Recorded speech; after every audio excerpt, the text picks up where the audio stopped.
Yo, halo guys. Assalamualaikum warahmatullahi wabarakatuh. Bagaimana kabar kalian guys? Semoga dalam keadaan baik-baik saja ya.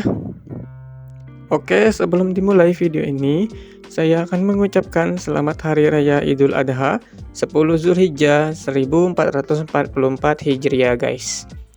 Baiklah, berikut ini saya akan menceritakan tentang kisah Nabi Khidir saat bertemu dengan Nabi Musa alaihissalam.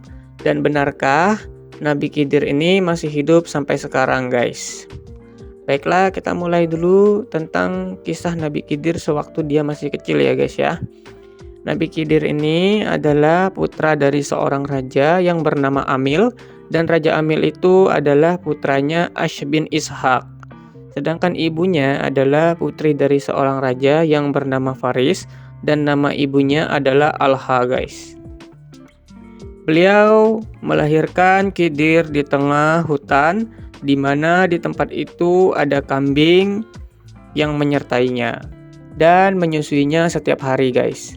Khidir diambil seorang pengembala, lalu ia dirawat, tumbuh hingga dewasa, dan jadilah dia anak yang cerdas, memiliki tulisan yang bagus, dan pintar membaca mushaf yang diturunkan kepada Nabi Ibrahim alaihissalam.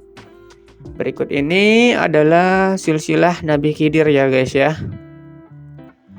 Abul Abbas Baliyah bin Malkan bin Falik bin Anbar bin Salak bin Arfaksyad bin Sam bin Nuh bin Lumak bin Mutawassilik bin Idris bin Yard bin Mahlail bin Kainan bin Yanasi bin Syid bin Adam. Nah, baiklah, berikut ini juga adalah cerita dan rahasia turunnya surat Al-Kahfi ya guys ya. Menceritakan di mana Nabi Musa alaihissalam melakukan perjalanannya dan melakukan pertemuan penting di antara pertemuan dua buah lautan. Dan ini tertulis di surat Al-Kahfi ayat 60. Ada yang menyatakan bahwa tempat itu adalah lautan Persia dan Romawi. Dan ada yang mengatakan lagi itu adalah lautan Jordania atau Kulzum. Dan ada lagi yang berpendapat itu berada di Afrika guys. Tetapi sampai saat ini tidak ada yang menunjukkan bukti yang kuat guys. Namun di Al-Quran tidak ada disebutkan nama tempat itu dan kapan itu terjadi guys. Cerita ini diambil saat Nabi Musa alaihissalam untuk mencari gurunya atas perintah Allah Subhanahu wa Ta'ala. Di Al-Quran pun sendiri saat merahasiakan nama guru tersebut dan di tempatnya dan pukul berapapun Nabi Musa bertemu guys. Namun di hadis disebutkan nama guru yang ditemui Nabi Musa yaitu bernama Khidir alaihissalam. Awalnya setelah pertemuannya Nabi Khidir tidak mau ditemani Nabi Musa alaihissalam. Namun Nabi Khidir memberitahu Musa bahwa dia tidak akan mampu bersabar jika dia bersamanya. Akhirnya Nabi Khidir pun menerima ditemani Nabi Musa dengan satu syarat. Tidak bertanya tentang apa yang dilakukan Khidir sampai dia sendiri yang menceritakannya. Nah, berikut ini adalah kisah pertemuan Nabi Musa alaihissalam saat perjalanannya guys. Awalnya saat Nabi Musa sedang ceramah di tengah-tengah kaum Bani Israel untuk mengajak mereka menyembah Allah Subhanahu wa Ta'ala dan menceritakan kebenaran.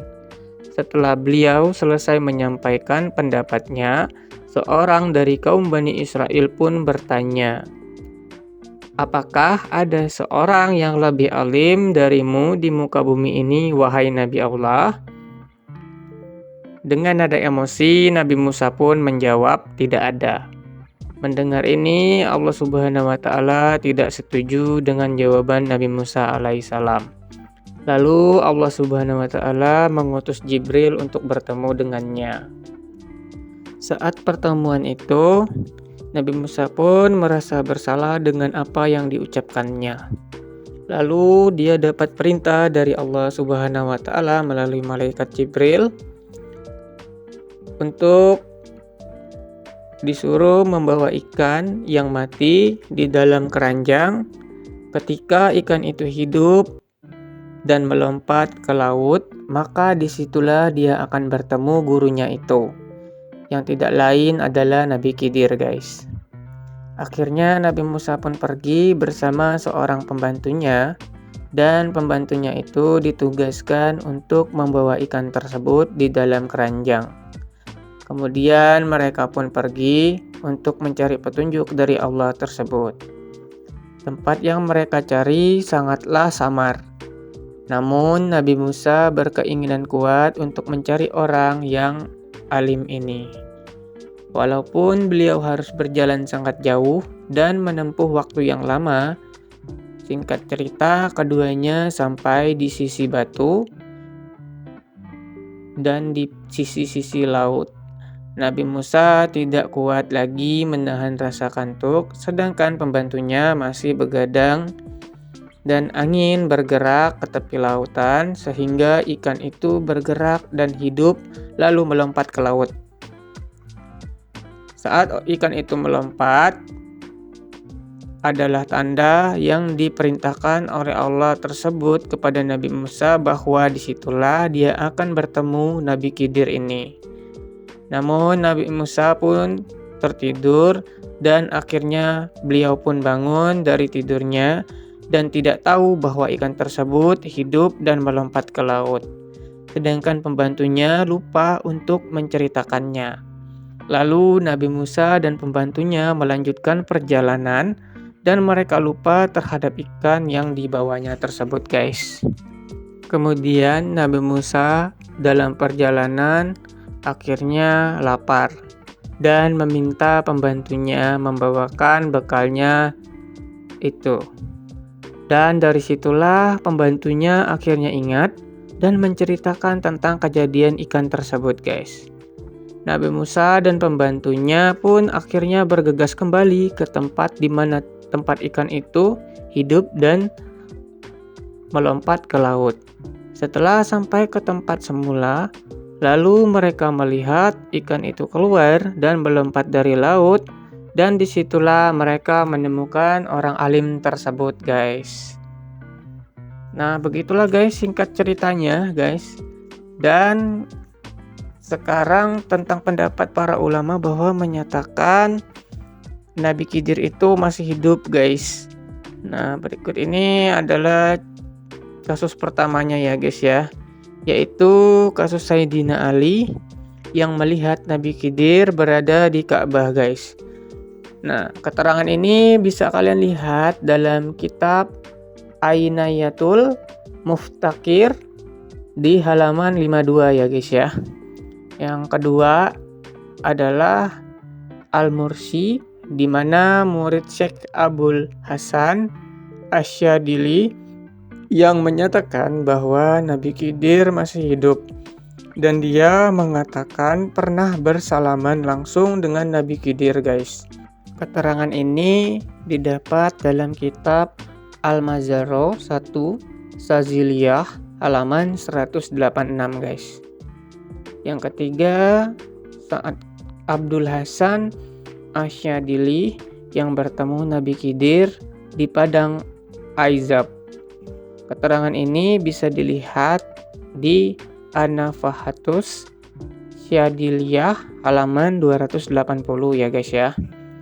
Dan yang keempat, Umar bin Sinan mengatakan, kami berpapasan Ibrahim Al-Qawas.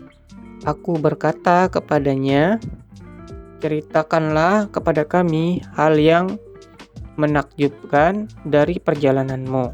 Lalu dia menjawab, aku bertemu dengan Nabi Khidir dan meminta untuk menemaniku dalam perjalanan.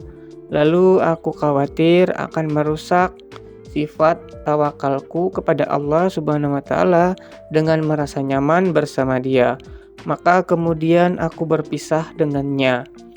Keterangan ini dapat dilihat di kitab Risalah Al-Qusairiyah halaman 166, guys. Nah, guys, selesai sudah cerita pendeknya. Semoga ini bisa jadi pelajaran buat kalian juga dan bisa bermanfaat untuk kalian.